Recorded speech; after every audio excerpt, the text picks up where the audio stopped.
Chapter 52. Uncharacteristically for an English hotel, the room was too hot. Mac threw off the covers and lay on the bed, eyes wide open, staring up in the darkness. It was just after midnight, and exhausted by the last several nights of fitful sleep, he was desperate to get some rest. His con- conscience wouldn't allow it. He knew that the evening headlines had just finished airing in New York, but he couldn't bring himself to call Elisa. Yet, when he imagined how puzzled and hurt she must feel at his withdrawal, he felt guiltier still. She hadn't done anything wrong.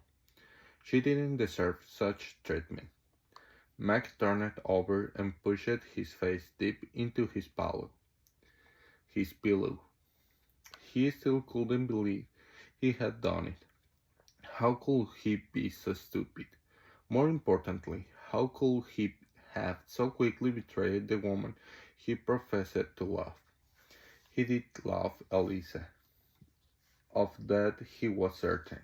He had such hopes for their future together. His working in London while she was in New York wasn't going to be the end of things between them.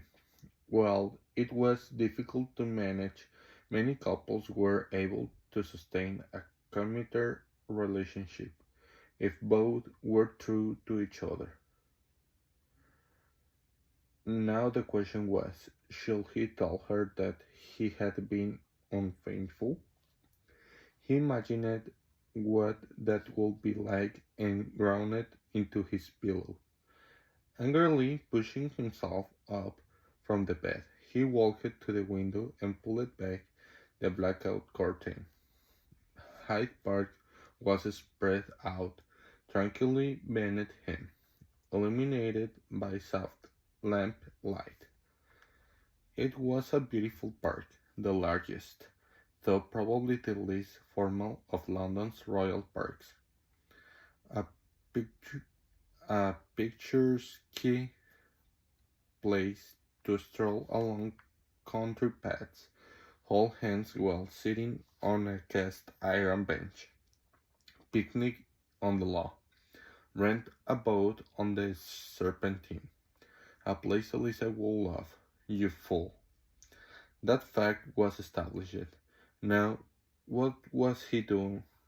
What was he going to do about it? He could tell her, he supposed, as he dropped the curtain and returned to the bed. That would be honest, but he knew full well that nothing would ever be the same again. And who did the confession really serve? He might feel better for unburdening himself. Elisa, on the other hand, would be terribly wounded.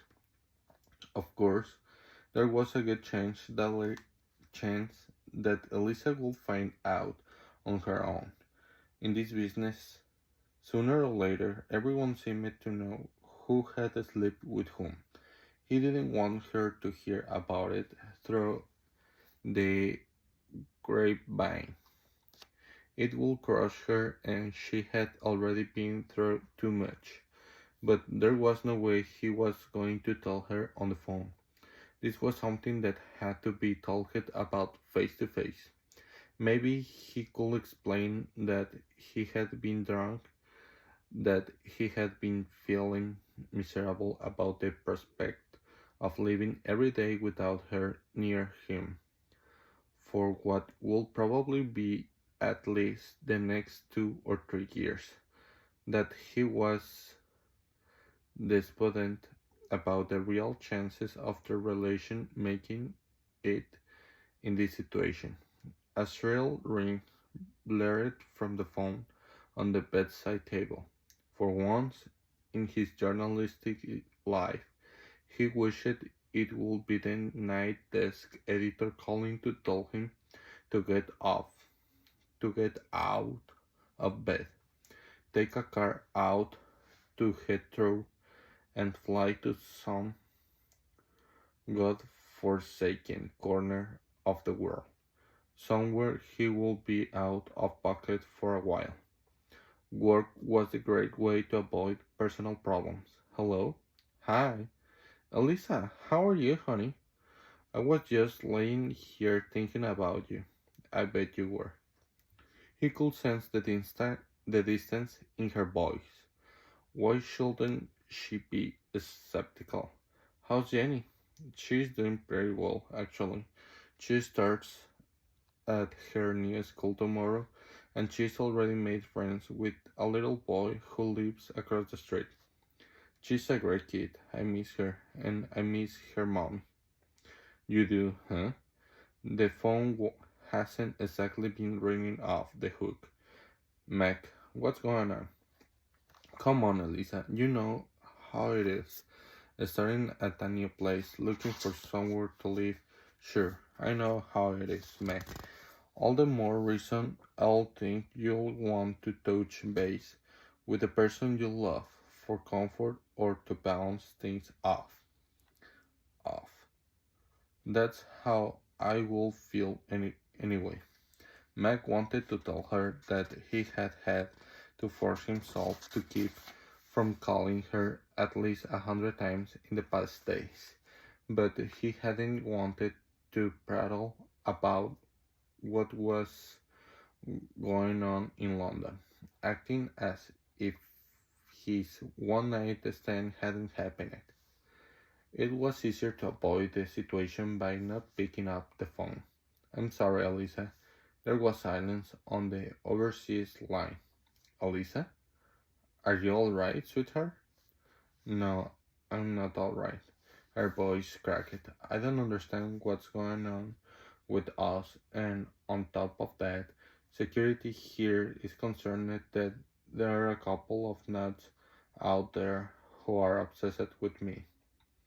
And of course, after the nightmare with Mr. Tommy, I automatically worry that someone will try to get to Jenny. What do you mean, a couple of nuts? He asked sharply. Elisa described the meeting with Joe Connolly in Yelena's office that morning. Mac tried to sound calm. Try not to worry too much, honey. I'm sure security is on top of it. They're used to dealing with situations like this. Elisa had wanted a different reaction. She had been hoping that Meg would say he'll be on the next plane to New York. She wouldn't have accepted the suggestion, of course. She was a big girl and nothing bad had really happened. But she had wanted him to offer.